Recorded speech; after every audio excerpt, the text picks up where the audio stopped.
This channel does not promote any violent, harmful or illegal activities. All content provided by this channel is meant for an educational purpose only.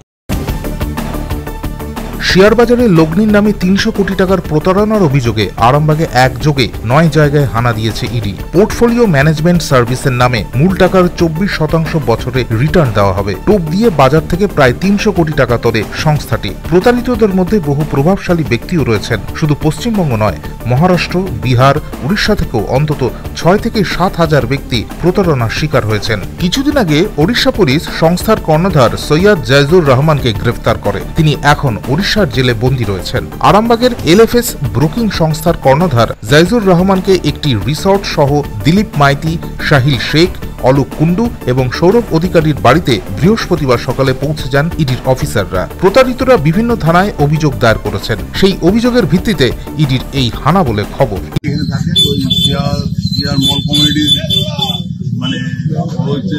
Licence ছিল, licence ওর নামেই ছিল মল committee, আমরা যেটা জানি।